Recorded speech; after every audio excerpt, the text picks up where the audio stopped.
Jesus. और कहो पिता, जितना वचन मैं सुनूं, मैं उन वचनों के ऊपर अमल लाकर 100 गुना फलों को लेके आ। अंधकार की शक्तियां इन वचनों को चुरा न सके खुदा। तेरे जीवित नाम में हम मांगते हैं, आमीन आमीन, हालेलुया। मत्ती 8 उसकी 5 आयत में लिखा, जब वह कफरनहूम में आया तो सूबेदार ने उसके पास आकर उससे विनती की, हे प्रभु, मेरा सेवक घर में लकवा रोग से दुखी पड़ा है। उसने कहा, मैं आकर उसको चंगा करूंगा। सूबेदार ने उत्तर दिया, हे प्रभु, मैं इस योग्य नहीं कि तू मेरी छत तले आए, केवल मुंह से कह दे, मेरा सेवक चंगा हो जाएगा। मैं भी पराधीन मनुष्य हूँ, सिपाही मेरे अधीन है। मैं एक से कहता हूँ जा तो वो जाता है, दूसरे से कहता हूँ आ तो वह आता है, अपने दास से कहता हूँ ये कर तो वह करता है। ये सुनकर यीशु को हैरानी हुई जो उसके पीछे आ रहे थे। प्रभु यीशु ने उनसे कहा, मैं तुमसे सच कहता हूँ, मैंने इज़राइल में भी ऐसा विश्वास नहीं देखा। हालेलुया।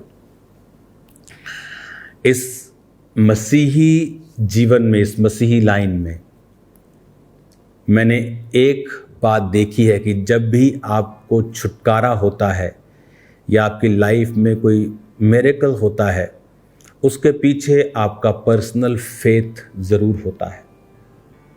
या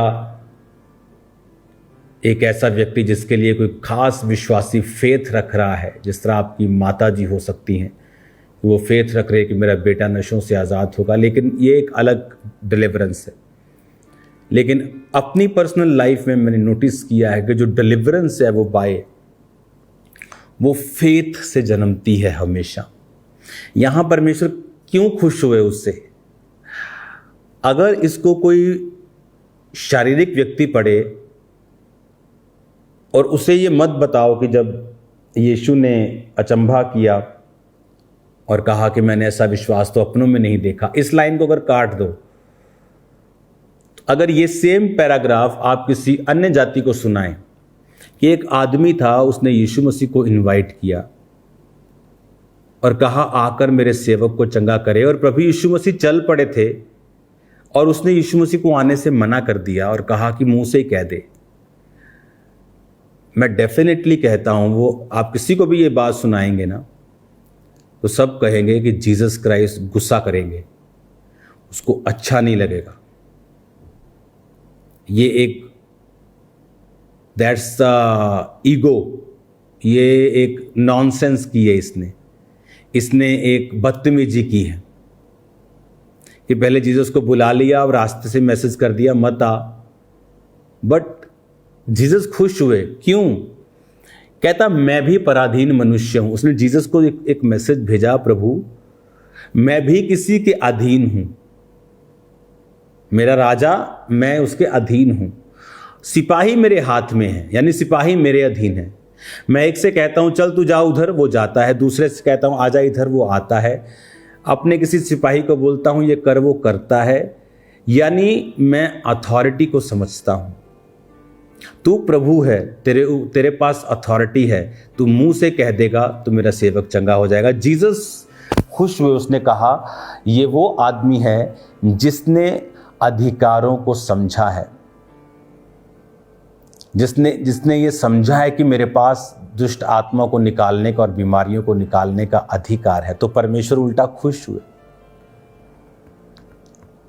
उसने अपने विश्वास को दिखाया। मैंने देखा है आपकी पर्सनल लाइफ में जब आपको छुटकारे की जरूरत होती है, वो डिप्रेशन से हो, वो बीमारी से हो, समथिंग फाइनेंशियली हो, आपके परिवार का हो, आपकी पर्सनल लाइफ का हो, किसी भी तरह का वो हो, उसके पीछे आपका पर्सनल फेथ अगर नहीं है, वो छुटकारा आप नहीं पा सकते। आप डिले हो सकते हैं, इनकम्प्लीट हो सकते हैं अपने छुटकारे में।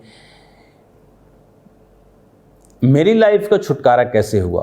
पर्सनल फेथ कैसे? कि वचन पढ़ रहा था, प्रभु ने कहा मुझ में किया गया परिश्रम व्यर्थ नहीं जाता। वो बात मेरे दिल में घुस गई। वो मैंने कहा प्रभु में किया गया परिश्रम व्यर्थ नहीं जाता। इसका मतलब अगर मैं अपनी हीलिंग के लिए परिश्रम करूं तो वो व्यर्थ नहीं जाएगा। इसका मतलब ये है अगर मैं मेहनत करूं तो मेरा जो डिप्रेशन, बीमारियां मेरे पास है वो खत्म हो जाएंगी, क्योंकि उसमें किया गया परिश्रम व्यर्थ नहीं जाता। तो मैं अगर परिश्रम करूंगा इस चीज़ के लिए, अपनी बीमारियों को जानने का, तो व्यर्थ नहीं जाएगा। मेरे बात दिल में घुस गए, ऐसा लगा कि जीसस ने पर्सनली मुझसे आके ये बात बोली हो। और तब एक मेरी जर्नी शुरू हुई, विश्वासी से एक पास्टर बनने की जर्नी, क्योंकि उसमें मैं फास्टिंग करने लग गया। 40 फास्टिंग ख़त्म, फिर 40 शुरू। अभी भी मैं 40 फास्टिंग में हूँ। तो फास्टिंग स्टार्ट हो गई। तो क्या हुआ कि मैं इस वर्ड के ऊपर मेरा पर्सनल फेथ बन गया कि प्रभु कहता है, ये बंदा नहीं कह रहा, कोई पॉलिटिकल पार्टी नहीं कह रही कि मुकर जाएगी। प्रभु क्या कह रहा है? कहता है कि मुझ में की गई मेहनत व्यर्थ नहीं जाती। It was an eye opener, कि मेरा आंखें जैसे खुल गई, किसी ने पानी डाल दिया मुंह पे, कि प्रभु कहता है, इसका मतलब मुझे मेहनत करनी है तो मुझे फल मिलेगा। तो वो समय था जब मेहनत शुरू हुई, फल आया, हीलिंग आई। उसी सेम ईयर 5वीं बार मैं उस 40 फास्टिंग में था, या 5 पूरे हो चुके थे, 6ठी बार था, तो परमेश्वर ने मुझे आज़ाद किया। समटाइम आपका फेथ होता है जो लैक करता है, और वचन कहता है विश्वास सुनने से। किसको? आप गवाहियाँ सुनते हैं, वचन सुनते हैं, वीडियो टेस्टिमनीज को सुनते हैं, विश्वास पैदा होता है। कई बार सुनना मसीह के वचनों से, वो गवाही भी हो सकती है और वचन भी हो सकता है। मेन वो वचन की बात कर रहा है। जब आप गवाही सुनते हैं और वचन के बीच से वो बोलता है कि प्रभु ने ऐसा लिखा है तो मैंने ऐसा कहा, वो भी एक सुनना मसीह के वचनों से ही, आप वचनों को ही सुन रहे हो, डायरेक्ट या इनडायरेक्ट। लेकिन वचन को डायरेक्ट पढ़ना तो मतलब द बेस्ट। विश्वास सुनने से, सुनना मसीह के वचनों से। जब आप वचन को कई बार पढ़ते हैं तब भी आपके अंदर विश्वास पैदा होता है। परमेश्वर कई बार वेट करते हैं कि आप एक पर्सनल स्टैंड लें अपनी लाइफ में। वो चाहे पवित्रताई को बढ़ाने का हो, प्रार्थना बढ़ाने का हो, मेहनत करने का हो, वो आपका फेथ शो करता है। टाइथ बोने का हो, बहुत सारे लोग फैमिली टाइथ नहीं बोती, फाइनेंशियली इतना ब्लेस वो हो सकती हैं, जैसा परमेश्वर ने कहा कि मैं रखने की जगह नहीं होगी तेरे पास, इतनी बरकत दूंगा। एक्चुअल में वो वचन को लोग प्रयोग नहीं कर रहे हैं, क्योंकि उन्हें लगता है कि tithe is from old testament, लेकिन वचन ऐसा नहीं कहता। टाइथ ओल्ड टेस्टामेंट से भी पहले का है। ओल्ड टेस्टामेंट में लिखा है व्यभिचार ना करना, लेकिन यूसुफ के टाइम तो ओल्ड टेस्टामेंट भी नहीं था। तो कुछ चीजें आपके विवेक में डालकर परमेश्वर ने भेजी हैं।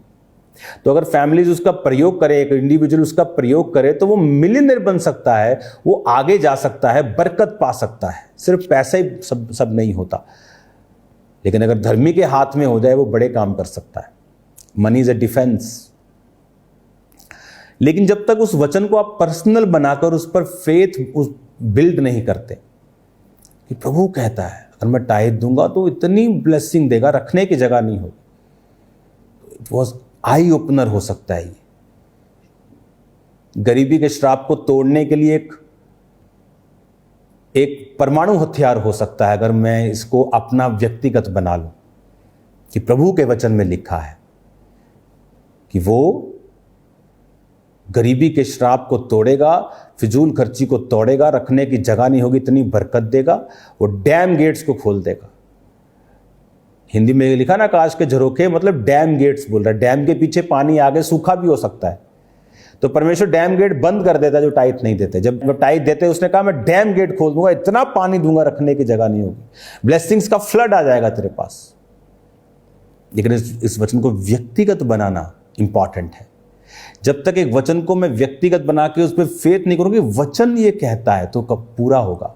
और वचन पढ़ना, वचन सुनना, गवाहियों को सुनना, वचन विश्वासी लोगों के साथ रहना, वो विश्वास को पैदा करता है। जब आप विश्वास में चले जाते हैं, उस समय आप विश्वास के ऊपर जब स्टैंड ले लेते हैं, देन चीजें आपकी लाइफ में बदलनी शुरू होती हैं। हालेलुया। यहां पर एक विश्वास की प्रभु ने बात की कि इज़राइल में भी मैंने ऐसा विश्वास नहीं पाया।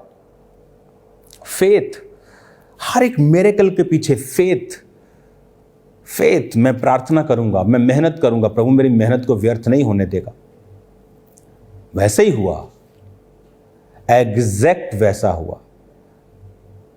और मैं आपको एक बात बता दूं, 40 फास्टिंग के दौरान प्रार्थना 2 घंटे, 3 घंटे, 4 घंटे, 6 घंटे, 8 घंटे भी कई बार, नाइट प्रेयर, यीशु मसीह ने फुल नाइट एवरीडे प्रेयर नहीं की, किसी रात फुल नाइट की, किसी रात भोर को की। मेरी भी प्रार्थना ऐसी थी, कभी फुल नाइट, कभी रात को 3 बजे तक, कभी 2 बजे तक, कभी सुबह को। मोस्टली मैं रात को करता था प्रार्थना। लेकिन मैं आपको जो बात बताने वाला हूं, चाहे मैंने फास्टिंग की, घंटों प्रार्थना की, चर्च अटेंड किया, लेकिन मैं आपको बताता हूं मेरे माइंड में मेरे को 5% भी ये गारंटी नहीं थी कि मेरा काम होगा। बड़ी देखो हैरानी वाली बात है ना, इधर मैं 40 रोजे रख रहा हूं, बॉडी को जला रहा हूं ना, और उन रोज़ों में मुझे काम भी करना पड़ता था कि मैं अपने बिजनेस को चलाता था। तो ऐसा नहीं था कि फास्टिंग करके मैं बैठा हूं। मेरी कौन सा चर्च थी, मैं एक बिलीवर था, और उस घर का बिलीवर था जो मसीह के विरोधी थे। तो आप सिचुएशन समझ सकते हैं। तो उस समय माइंड में फेथ नहीं था, लेकिन आपके माइंड में क्या है इससे मतलब नहीं जीसस को। आपके कर्म क्या हैं। माइंड में शैतान कुछ भी डाल सकता है, आपको लग सकता है ये काम नहीं होगा। अब अब्राहम के माइंड में क्या था कि अब नहीं होगा, और जब प्रभु ने कहा ये होगा, उसने कहा इश्माइल तेरी दृष्टि में बना रहे कि अब क्या बेटा होगा, ये बूढ़ी होगी, मैं बूढ़ा हो गया, उसका मासिक धर्म बंद हो गया। लेकिन मायने ये किया कि अब्राहम अभी भी प्रभु की उपस्थिति में था, खुश था, आराधना कर रहा था। तो वही हाल मेरा था, दिमाग में मेरे था। लोगों को लगता है आपके अंदर बड़ा फेथ होगा जी, आप इतनी चीज़ें आपने पा ली, आप बड़े महान विश्वासी थे। अरे भाई, मेरे को 1% विश्वास नहीं था कि ये काम हो सकता है। पर मेरे कर्म डिफरेंट थे, कर्म वही थे, रोज़े, प्रार्थना, पवित्रताई, चर्च कभी मिस नहीं किया। जब मैं बिलीवर था, आई थिंक अगर मुझे याद है तो सालों में शायद मैंने 1 संडे मिस किया। वो मैं आपको मैक्सिमम कह रहा हूँ, हो सकता है मैंने एक भी ना किया हो। मैं आपको मैक्सिमम कह रहा हूँ, बैक ऑफ द माइंड से, कि शायद 1 संडे, मैक्सिमम कह रहा हूँ, मैक्सिमम 1 संडे भी। क्यों?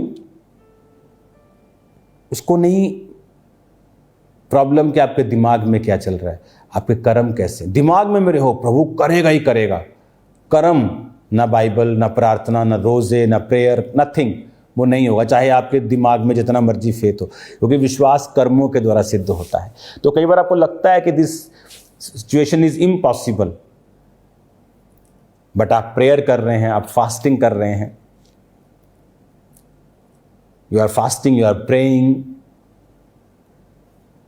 आप चर्च जा रहे हैं, आप पवित्रताई में बने हुए हैं, तो प्रभु वो देखेगा और आपको हील करेगा। जब मेहनत करनी है, दिमाग में क्या है, क्या आता है, इससे प्रभु को कोई मतलब नहीं है। वो आपके विश्वास को निर्धारित नहीं करता, क्योंकि दिमाग में कुछ भी आ सकता है। शैतान डाल सकता है, आपका मन डाल सकता है, लोग डाल सकते हैं, आपके करीबी डाल सकते हैं, पवित्र आत्मा आपसे बात कर सकता है। लेकिन वचन के साथ जब आप जुड़े रहेंगे, वचन में जो लिखा है करते रहेंगे, आप डिलीवरेंस पा लेंगे। अपने हाथों को उठाएं।